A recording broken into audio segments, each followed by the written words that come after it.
Doing a quick service on a Sunday morning here in October, and I say it all the time, but what I like to hear is, especially the old timers, they're like, "Oh, I left it run out of gas. I let the gas run out of it." But if you look, just because you left the gas run out of it, which is absolutely very wasteful. I mean, it's about as wasteful as it gets. That couple ounces of gas that sits and remains in the bottom of your float bowl, if you don't have a purge button, Tecumseh did away with the purge button. I guess maybe that was an EPA type of thing. I don't know.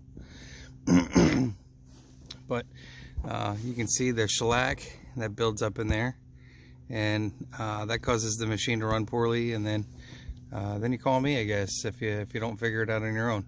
But it is a good idea to run stable or some type of product that will equalize the, or I should say, lower the destruction of the ethanol that is in the gasoline. Even if you leave pure gas sit for a long enough time, it's going to turn into crap too. It's not just ethanol gas. The ethanol gas just happens to cause a little bit more havoc on things like gaskets and stuff like that. So important to make sure that you get rid of that last few ounces that's in your carburetor. And the easiest way to do it is to remove the float bowl. You put the snowblower up on the on the face here, or, if you'd like to be on your knees or whatever, you can do it that way too. But make sure you don't leave that last few ounces in there. And you see the difference just cleaning that shellac off. You go to your local Wally World and grab yourself a can of the Super Tech Carburetor Cleaner and give it a spray. If you got a sandwich twist baggie sticking around, or guitar string, you can any guitar string you can untwine the string and use the core filament to get up in there. I find these pretty good. And you just stick that right up in the center of that hole in there, and I'm sure you've seen it on my other videos. And we'll change the oil on this. We'll get this guy running, put a little gasoline in it. Just make sure that when you pull this off, you put it on the right way. And I'll explain that in a second here. And also make sure that you clean this out. There is a tiny little hole in almost every one of these that you need to go ahead and get as well. So and as far as putting these back on, you want to make sure that the dimple, and this is how I usually explain it, lines up with this dimple. So when you put it on, it should be right about where that nipple, I guess, or good gravy, this camera is terrible on this phone, isn't it? Otherwise you'll have a run issue and to be standing it back up and hanging on it again. One good thing to do is if your idle screw looks like this, you make sure you pull that idle screw out. It should turn it easily. Now you can see that little hole I was talking about after I cleaned up the shellac that was on there. There's also another little tiny important hole that's in here.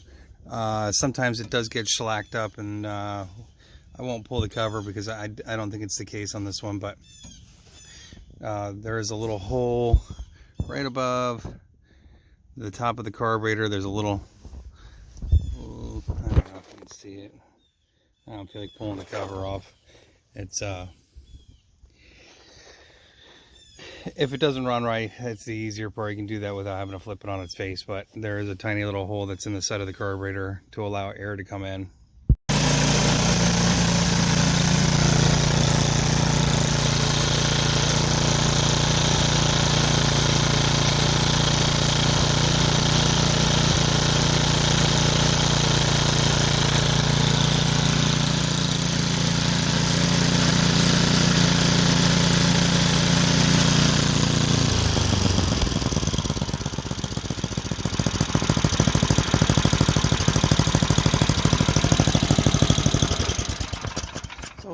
change on this and we'll get it to the next destination.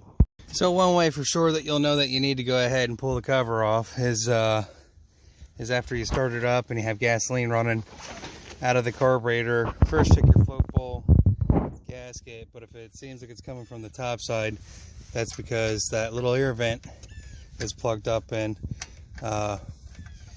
can't allow enough air in to go ahead and keep the float at the right place in there, so it just fills up and keeps the needle open. We had a little gas flowing on the back of the trailer here, and we're gonna pull this cover here and poke that hole. Just be mindful of everything. This is the choke switch. You can just, or knob, you can just pull that straight off. There's a little indentation there. You may get a little bit of plastic with it, but it just pops right off.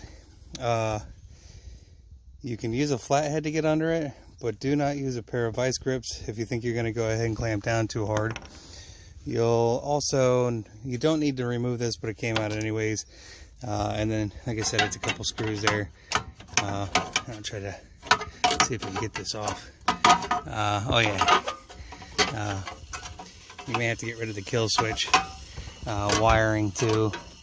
Older units had, or I should say some of the units had spades in here that you could slip right on and off, but maybe that became problematic or too expensive for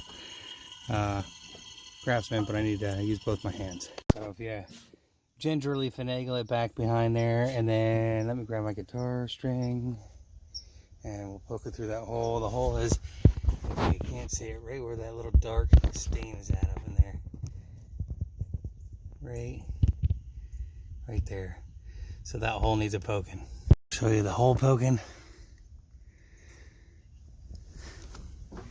I think. I don't even know what you're looking at. Trying to watch it through the camera. And then poke that hole.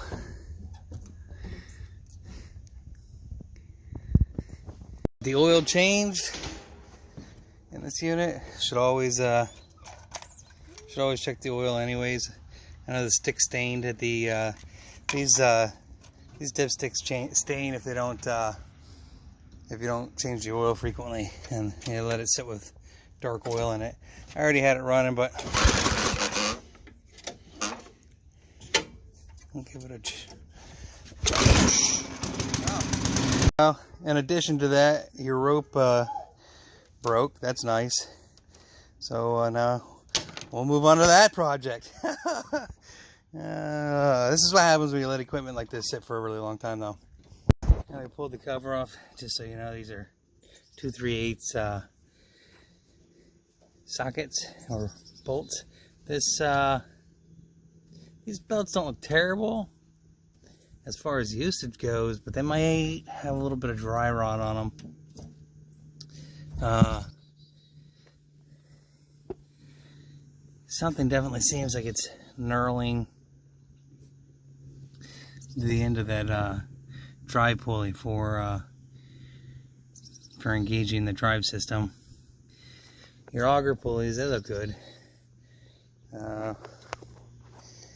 Well, let's worry about this first, because your dad didn't give me an electric cord to start this with, so I don't know if the electric starter works yet. I have to drag a extension cord out here too. Alright, so now that we've reassembled the starter here, we'll give this a whirl again. That was a real pain in the butt.